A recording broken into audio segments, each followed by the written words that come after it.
Hi masters. ఒక యోగి ఆత్మకథ. అందులో యోగానంద జీవిత సారాంశం. ఆ పుస్తకంలో యోగానందుడు ఆశ్రమం నుంచి తిరిగి ఇంటికి వచ్చేస్తూ దారిలో ఉన్న వాళ్ళ అన్నయ్య గారింటికి వెళ్తాడు. వెళ్తే వాళ్ళ అన్నయ్య చెప్తున్న మాటలు విందాం. నాన్నగారు మీకు వారసత్వం సంక్రమించకుండా చేస్తే సరిపోతుంది ముకుంద. జీవితాన్ని ఎంత తెలివి తక్కువగా వృధా చేసుకుంటున్నావు. అన్నయ్య హితోపదేశం నా చెవులను ఊదరగొడుతుంది.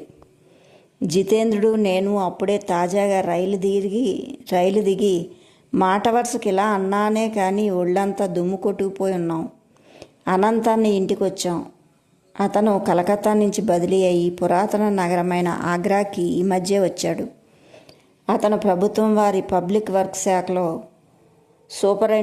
అకౌంటెంట్గా ఉన్నారు. అన్నయ్య, నేను వారసత్వం భగవంతుడి దగ్గర నుంచి కోరుకుంటున్నానని నీకు బాగా తెలుసు. ముందు డబ్బు, ఆ తర్వాతే దేవుడు. ఏమో ఎవరికి తెలుసు, జీవితం చాలా కాలం సాగవచ్చు అన్నాడు. దేవుడే ముందు, డబ్బు ఆయన బానిస. ఏమో ఎవరు చెప్పగలరు, జీవితం స్వల్పకాలంలో ముగిసిపోవచ్చు అని చెప్పాడు.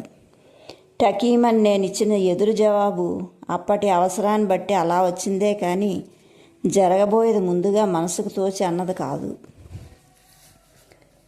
అనంతన్నయ్య జీవితం నిజంగా స్వల్పకాలంలో ముగిసిపోయింది. ఇదంతా ఆశ్రమంలో వంటబట్టిన తెలివి కాబోలు. అయినా నువ్వు కాశీ విడిచి వచ్చేసినట్టున్నట్టు కనిపిస్తోంది. అనంతుడి కళ్ళు తృప్తితో మిలమిలా మెరిశాయి. నా రెక్కల సంసారం అనే గూట్లో భద్రంగా ముడుచుకొని ఉండేలా చెయ్యాలని అతను ఇంకా ఆశపడుతున్నాడు. కాశీలో నా మజిలీ వృధా కాలేదు. నా మనసుకు ఆశించింది నాకు అక్కడ దొరికింది. కానీ నీ పండితుడి వల్ల, ఆయన కొడుకు వల్ల మాత్రం కాదని నిశ్చయంగా తెలుసుకో అన్నారు. అనంతుడు వెనకటి సంగతి గుర్తు చేసుకుంటూ నాతో పాటు నవ్వాడు. తాను ఎంపిక చేసిన దివ్య దృష్టి గల కాశీ పండితుడు ఉట్టి హాస్య దృష్టి కలవాడని ఆ సంగతి ఎప్పుడో ఒప్పుకోవలసి వచ్చింది. మరి నీ ముందాలోచన ఏమిటి తిరుగుమారి తమ్ముడు అన్నాడు. జితేంద్ర నన్ను ఆగ్రా రావడానికి ప్రోత్సహించాడు. ఇక్కడున్న తాజ్మహల్ అందాలు చూద్దామని చెప్పాను. ఆ తర్వాత కొత్తగా నాకు కనిపించిన గురువుగారి దగ్గరికి వెళ్తాం. ఆయన శ్రీరాంపూర్ ఆశ్రమంలో ఉంది అన్నాడు.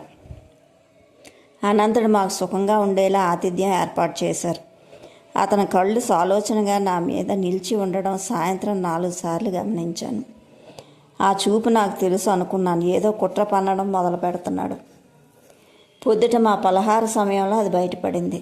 అయితే నాన్నగారి ఆస్తిలో ప్రమేయం లేకుండా నువ్వు స్వతంత్రంగా ఉండగలవన్నమాట.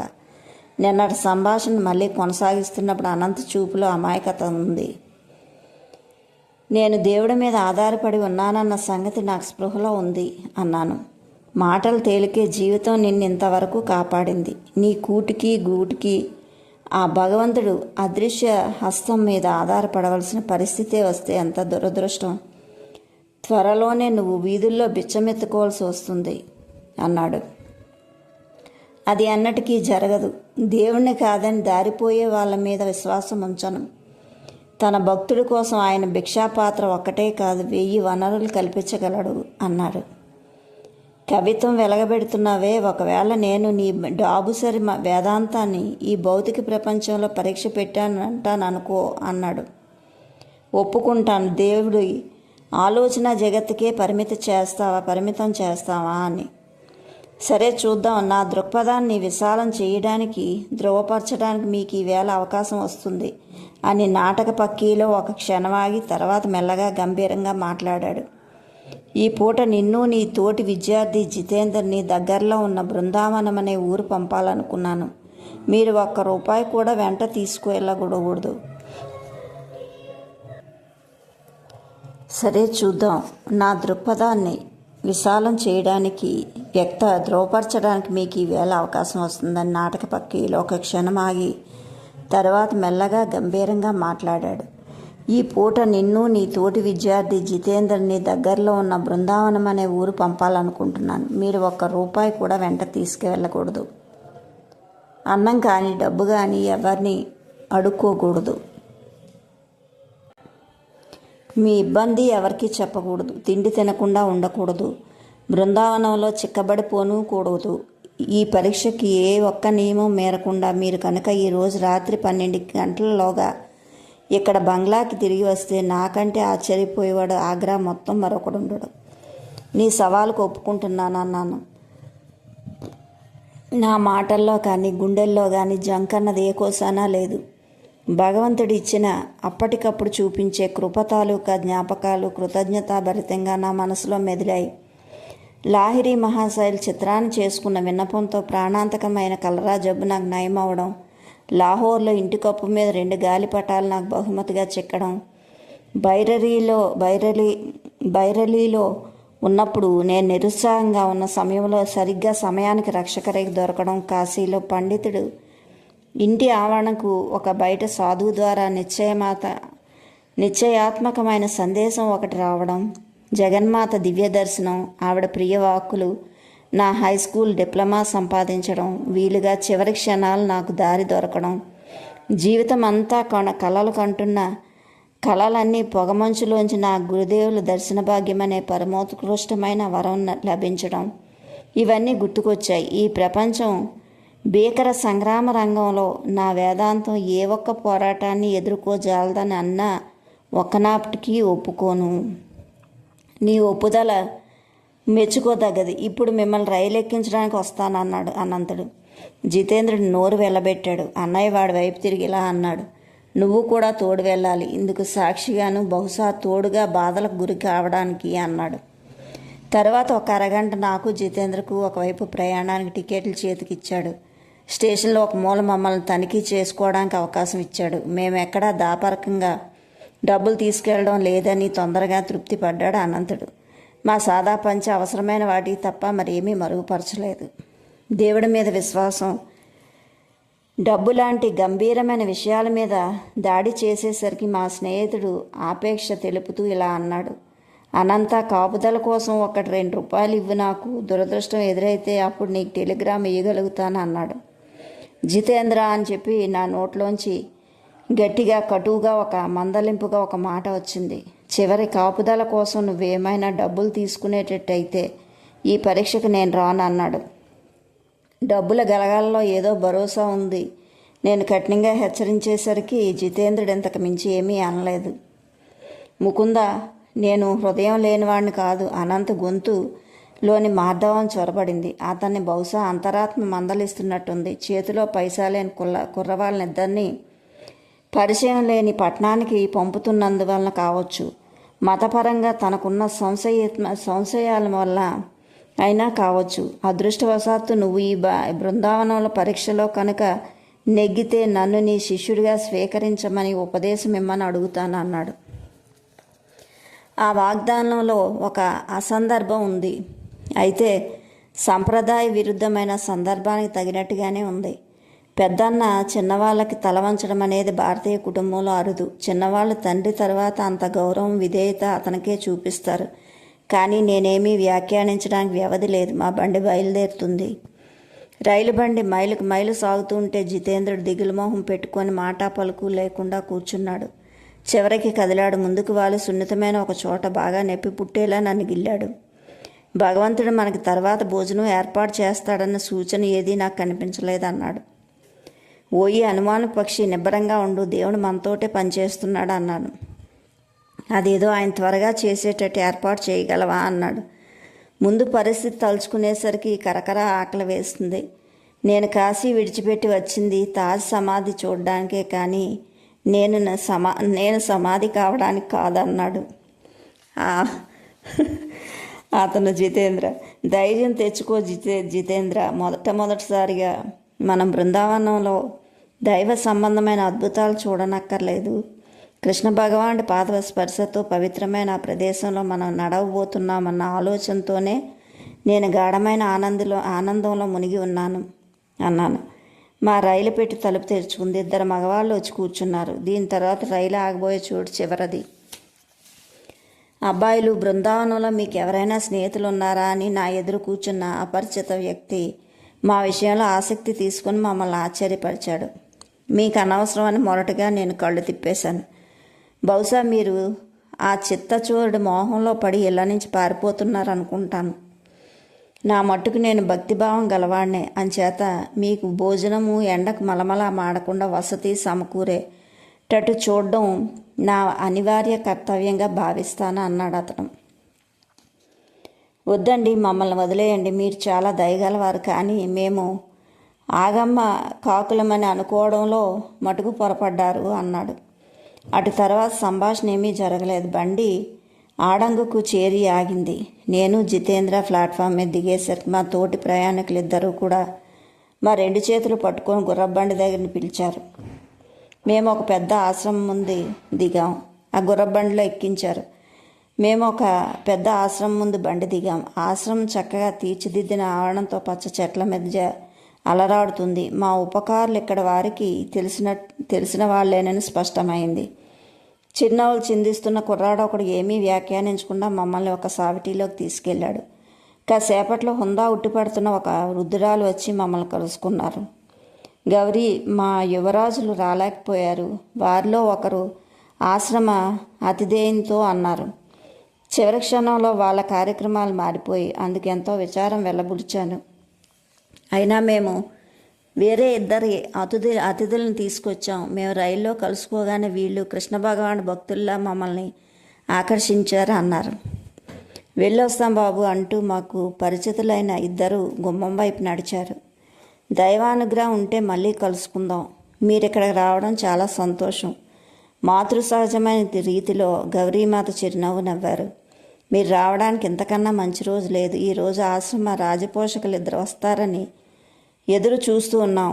నా వంట మెచ్చుకునే వాళ్ళు లేకపోతే ఎంతో విచారించేదాన్ని అంటూ ఆవిడ మృదుమధురమైన మాటలతో మాకు ఆశ్చర్యాన్ని కలిగించింది. జితేంద్ర అయితే కళ్ళంటి నీళ్లు పెట్టేసుకున్నాడు. బృందావనంలో తనకు ఎదురవుతుందన్న భయంకర పరిస్థితి నుంచి రాజోచితమైన స్వాగతంగా మారిపోయింది. అంచేత మానసికంగా సర్దుబాటు చేసుకోవడం కష్టమైంది వాడికి. గౌరీమాత వాడి వైపు కుతూహలంగా చూశారు, కానీ ఏమీ వ్యాఖ్యానించలేదు. బహుశా ఇలాంటి కుర్రతనపు చేష్టలు ఆవిడకి తెలిసే ఉంటాయి. భోజనం వేళ అయిందని కబురు అందింది.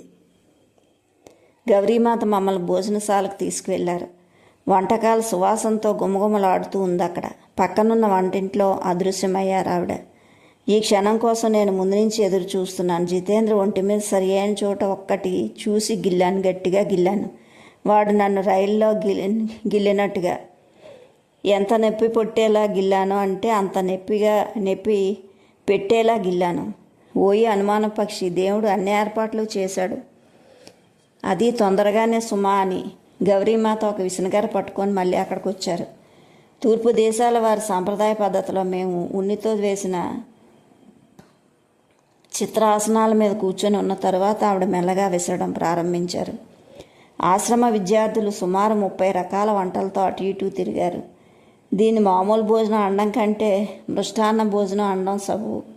ఈ భూమి మీద పడ్డాక నేను జితేంద్ర అంత రుచికరమైన వంటకాలు ఎప్పుడూ తిని చూసి ఎరగం. రాజభోజనానికి తగ్గట్టు వంటకాలవి. మాతాజీ, మీ రాజపోషకులకు ఈ విందు రావడం కంటే అవసరమైన పని ఏం పడిందో నేను ఊహించలేను. జీవితాంతం మనసులో నిలిచే జ్ఞాపకం ప్రసాదించావమ్మా అని చెప్పి ఆవిడతో చెప్పాను. అనంతుడు పెట్టిన షరతు మూలంగా నోరు మూసుకొని ఉండవలసిన మేము మా ధన్యవాదాలు 2 రకాల ప్రాముఖ్యత ఉందన్న సంగతి ఆ దయామయ్యకి వివరించలేకపోయాం. కనీసం మా చిత్తశుద్ధి వెల్లడయింది. ఆవిడ ఆశీస్సులతో పాటు ఆశ్రమానికి మళ్ళీ రమ్మన్న ఆహ్వానం కూడా అందుకొని మేము బయలుదేరి వచ్చేసాం. బయట వేడి దారుణంగా ఉంది. నేను నా స్నేహితుడు ఆశ్రమం గేటు దగ్గర పెద్ద కడిమి చెట్టు నీళ్ళలో తలదాచుకున్నాం. తర్వాత ఘాటుగా సంభాషణ జరిగింది. జితేంద్రుడు మళ్ళీ అనుమానాల్లో పడ్డాడు. నువ్వు నన్ను పెద్ద చిక్కుల్లోకి లాగావు. మధ్యాహ్నం భోజనం మనకి కాకతాళీయంగా దొరికింది, కానీ ఊళ్ళో చూడదగ్గ చోట్లు ఎలా చూస్తాం? మన దగ్గర ఒక పైసా లేకుండా మళ్ళీ నువ్వు అనంతుడి ఇంటికి ఎలాగ తీసుకెళ్తావు నన్ను అంటూ తయారయ్యాడు జితేంద్రుడు. ఇప్పుడు నీ కడుపు నిండింది కనుక దేవుడిని ఇట్టే మర్చిపోయావు. నా మాటలు కటువుగా అయితే లేవు, కానీ నింద మోపుతున్నట్టుగా ఉన్నాయి. దేవుడి దయను మనుషులు ఎంత తొందరగా మర్చిపోతారు. తమ ప్రార్థనలో కొన్నైనా ఫలించగా చూడని మనిషి అంటూ ఉండడు. నీలాంటి పిచ్చివాడితో కలిసి రావడం ఎంత బుద్ధి తక్కువో నేను మర్చిపోను అన్నాడు. నిబ్బరంగా ఉండు జితేంద్ర, మనకు తిండి పెట్టిన భగవంతుడే బృందావనం చూపించి ఆగ్రా తిరిగి పంపిస్తాడు అన్నాను. ముచ్చట గొలిపే కవలికలు గల సన్నని యువకుడు ఒకడు గబగబా నడుస్తూ వచ్చాడు మా దగ్గరికి. చెట్టు దగ్గరే ఆగిపోయి మా ముందు వంగి నమస్కరించాడు. ప్రియమిత్రమా, మీరు నా స్నేహితులు, మా ఊరికి కొత్త అయి ఉండాలి. మీరు ఆతిథ్యం ఇవ్వడానికి, ఈ ఊరు చూపించడానికి నాకు అనుమతి ఇవ్వండి. భారతీయుడి ముఖం పాలిపోయిన అన్నది చాలా అరుదు, కానీ జితేంద్ర మొహంలో కత్తివేటుకు నెత్తరు చుక్కలేదు. అతను చేయదలసిన సహాయానికి నేను మర్యాదగా తిరస్కరించాను. మీరు నన్ను నిజంగా వెళ్ళగొట్టడం లేదు కదా? మరే పరిస్థితిలో అయినా సరే ఆ అపరిచితుడు వ్యాకులతకు మాకు నవ్వు వచ్చేసి ఉండేది. ఎందుకు కాదు అన్నాను. మీరు నా గురుదేవులు. విశ్వాసాన్ని నింపుకున్న అతని కళ్ళు నా కళ్ళలో చూశాయి. మధ్యాహ్నం ధ్యానం చేసుకున్న వేళ శ్రీకృష్ణ భగవానుడు నాకు దర్శనమిచ్చి సరిగ్గా ఈ చెట్టు కిందే ఇద్దరినీ కూడా వ్యక్తుల్ని ఆకారాలను చూపించారు. వాటిలో ఒకరు మీది అంటే నా గురువులది. నేను ధ్యాన సమయంలో తరచూ మీ మూర్తినే చూస్తూ ఉండేవాడిని. మీరు సవినయంగా నేను అందించే సేవను స్వీకరిస్తే ఎంతో ఆనందిస్తాను అన్నారు. మీరు నన్ను కనుక్కున్నందుకు నాకు కూడా సంతోషంగా ఉంది. దేవుడు కానీ మనుషులు కానీ మమ్మల్ని పరిత్యజించలేదు. నేను నా ఎదుట ఆతృతగా చూస్తున్న వ్యక్తి మొహంలో చూసి చిరునవ్వు నవ్వుతూ నిశ్చలంగా ఉన్నప్పటికీ మనసులో భగవంతుడిని దివ్యచరణాలకు మొక్కుకున్నాను. మిత్రులారా, ఒకసారి మీరు మా ఇంటి పావన చెయ్యరు అన్నారు. మీరు దయకలవారే కానీ అలా చేయడానికి కుదరదు. ఇప్పటికే మేము ఆగ్రాలో మా అన్నయ్యకి అతిథులుగా అన్నాను. పోనీ కనీసం మీతో కలిపి బృందావనం తిరగాలన్నా జ్ఞాపకాలన్నా మిగిలేటట్టు అనుగ్రహించండి అన్నాడు. నేను సంతోషంగా ఒప్పుకున్నాను. ఆ యువకుడి పేరు ప్రతాప్ చటర్జీ అని చెప్పాడు. ఒక గుర్రబండిని పిలిచాడు. మేము మదనమోహన ఆలయము, తక్కిన కృష్ణాలయం దర్శించాము. మా ఆలయ సేవలు పూర్తయ్యేసరికి చీకటి పడింది. నేను సందేశ్ తీసుకొచ్చేదాకా ఆగండి అని ప్రతాప్ రైలు స్టేషన్ దగ్గర ఒక దుకాణంకి వెళ్ళాడు. వెనకటి కన్నా ఇప్పుడు చల్లగా జనసమర్థంగా ఉన్న విశాలమైన వీధిలో జితేంద్ర నేను పచారులు చేస్తున్నాం.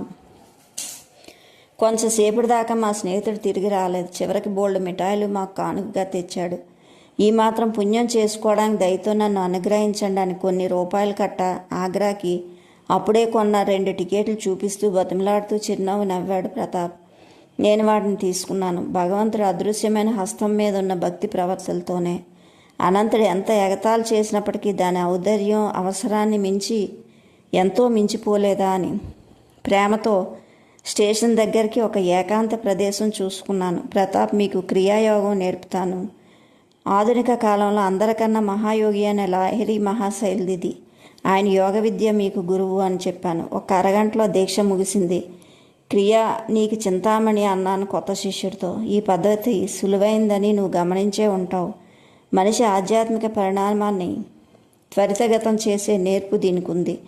దేహధారణ చేసే అహంకారం మాయ నుంచి విముక్తి పొందడానికి 10 లక్షల సంవత్సరాలు పడుతుందని భారతీయ పవిత్ర గ్రంథాలు చెప్తున్నాయి. క్రియాయోగం ద్వారా సహజమైన ఈ కాలా వ్యవధి చాలా వరకు తగ్గిపోతుంది.